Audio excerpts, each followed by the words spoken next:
So here's the scenario. You sign a lease with a landlord, maybe even multiple leases if you run a business like mine.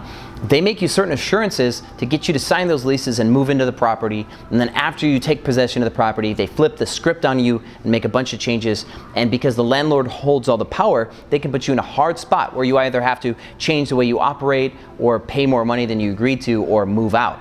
So I'm going through a situation like this in Philadelphia with a landlord, but because I'm a professional leasee, I've dealt with landlords for 5 years and I know how to fight them. So let me walk you through 3 key experiences that I'm going through in Texas and Philadelphia, how to deal with nuanced situations where landlords lie to you and put you in a hard spot, and what you can do to fight back. So my name's Rakidzich, this is Airbnb Automated. Let's get into it.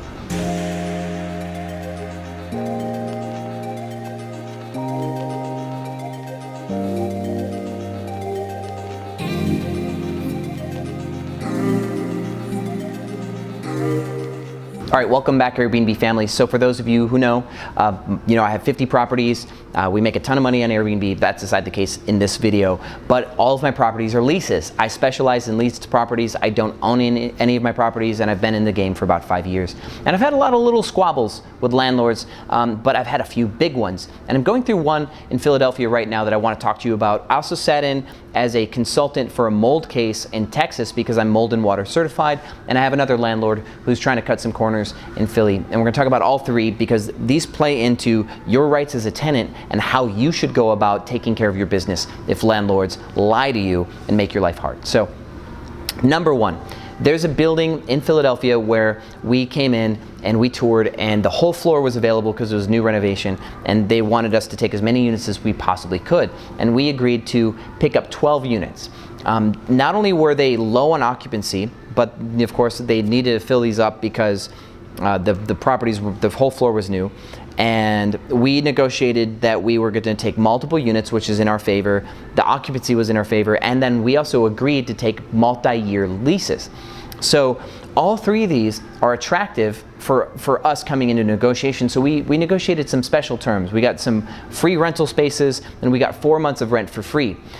This concession, they wanted to roll that into like prorating our rent, so the 4 months free would just be prorated over the 3 years. But we convinced them to give us the month of rent, like our second month, completely free instead of rolling it all out throughout the whole year.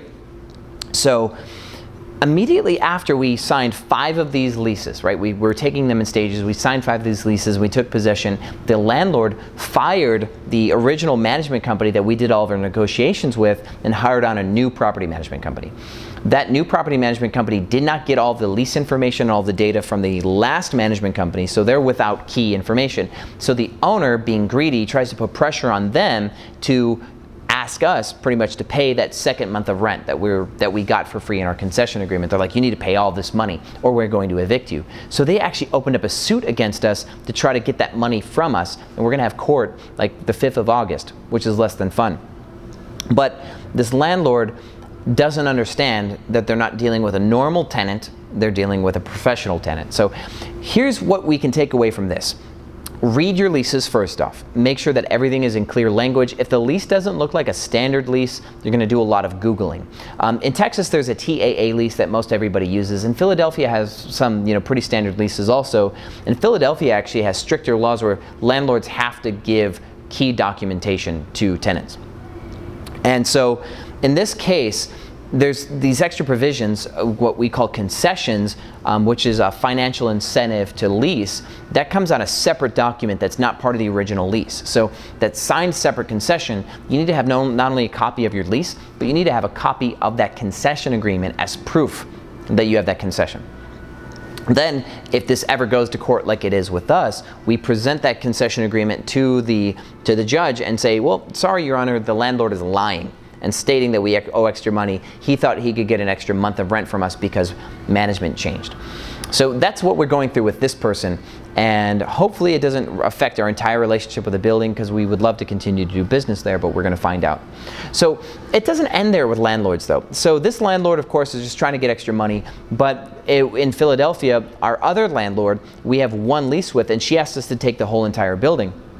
She lives in another country and she's terrible about making repairs, and she's hired really poor subcontractors to fix some things in her property right before we took possession, and this building has some problems. So we said, you know, let's take a look at these new properties, these new apartments, before we say yes. So we went and we toured, and we found out that the roof has a crack in it. And in Philadelphia, these aren't shingled roofs. These are roofs with terraces that you can walk around.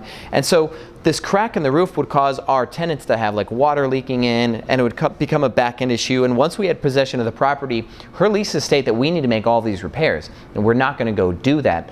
So we said, we'll move in after it's fixed. But she's like, well, we have another tenant, you know, potentially who would move in and take it. I'm like, well, if you've got somebody who's going to sign the lease with it broken like this, have them sign that lease. That sounds great.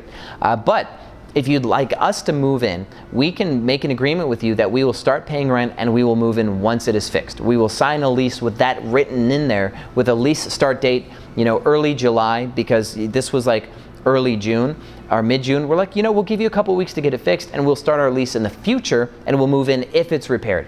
She was so upset with us that she is now trying to get us kicked out or kicked off of the lease that we have with her currently, because she expects people to just deal with her problems, and she wants to be an absentee landlord and not make these necessary repairs to her building. She doesn't want to have to come out of pocket to make these payments.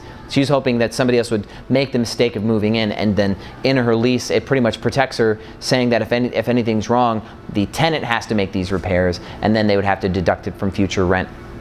Not cool. So, and this goes even further. It gets even worse than stuff like that. In Texas, I just sat in as a consultant for an eviction case as a mold expert, because I'm mold and water certified. And there's a landlord who has a property that's absolutely unlivable. The front door wouldn't close. There's mold in the house, which you know, can like seriously harm a child, anybody with immune deficiencies.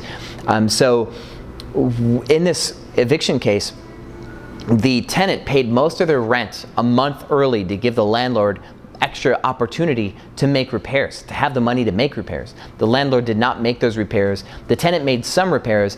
They had a final balance of like $60 in rent that they owed. They did not pay that last little bit of rent because they did not intend to live in a space that was unlivable, right?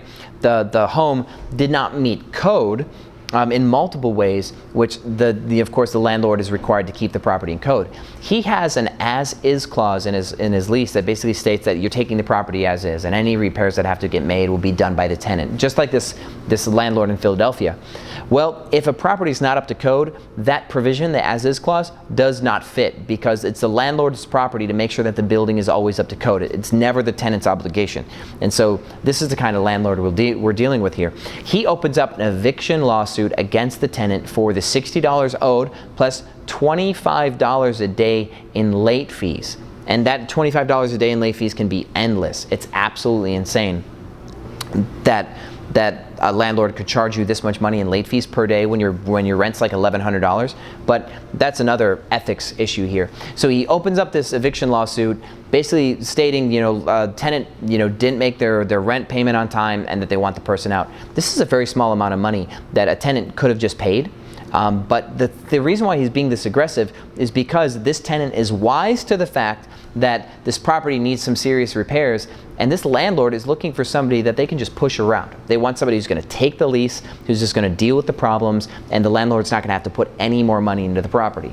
Well, he won round one of this eviction over the $60 that was owed. So this is going through appeals now, where we're going to put things on record where the landlord is going to get hit for perjury for lying about certain cases. His eviction protocol was absolutely whack, and we're going to also hit him for something that's called anticipatory breach, where he basically claimed, I'm not going to fix these things, and that's a breach of his contract because the lease states that he's going to keep this property in a certain condition, and he just violated property code. So that's going to happen here soon. We're going to find out how that finally plays out. In this case, the tenant needed to make all of the repairs and then deduct. So that $60 that she kept, she would have had to make a key repair to the property, and then she would have been allowed to deduct that rent. But since she didn't, she actually lost her initial eviction summary hearing, because apparently in court, JP court, judges, they don't even have to be lawyers. They don't have to go to law school. You can get elected to be a judge in Texas at the JP level. So they may not know all of the law or care. They just kind of go through the basics. So now in appeals court, you actually get a judge that knows what they're talking about, and you can argue the law in the appeal court. So All of these landlords have something in common. The one that owns this big multifamily where we're picking up the 12 units, the lady with the cracked roof, the guy with the moldy house, all these guys and girls, they have this delusion that real estate is passive income, that they can buy a property, put minimal work into it, put a tenant in there, and just expect it to just pay them off month by month forever, and that they just don't have to work for it anymore. This is a delusion, and this is damaging, of course, the tenants in all these properties. So you as a tenant, if you're going to, if you want to anticipate the fact that some landlords are going to try to rip you off because they're lazy and they're passive income absentee landlords, you need to document everything. Read your lease, know your lease inside and out. Make sure that everything that's non-traditionally in a lease that you've agreed on verbally is in written form. Even if it's just an email, that'll still count. If your landlord tells you something via email, that is written. So just get everything in writing. And then if you don't want to, you don't have to have a landlord that's a bad person. So be cautious. Whenever you do a deal with a person, like a lease is a contract. It's business. Even if you live there, it's still business. So interview your landlord. If you don't like them, if they seem too high strung, if they seem like they're never going to make repairs, if they seem shady, just find a different place to do business or to live in, because at the end of the day, you don't want to get wrapped up in a 3-year-long contentious agreement with somebody where you have to constantly do stuff like this. This is a waste of time for me in my business. I would love to have good landlords that are cooperative and do their maintenance and, have integrity. It'd save me a lot of time.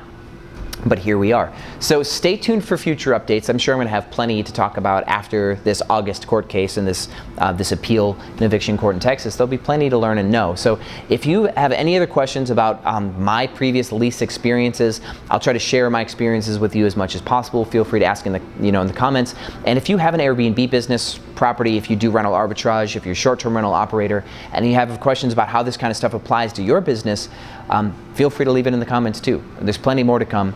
So with that said, thank you for watching Airbnb Automated. I wish you all a prosperous and safe leasing experience, and I will see you on the other side.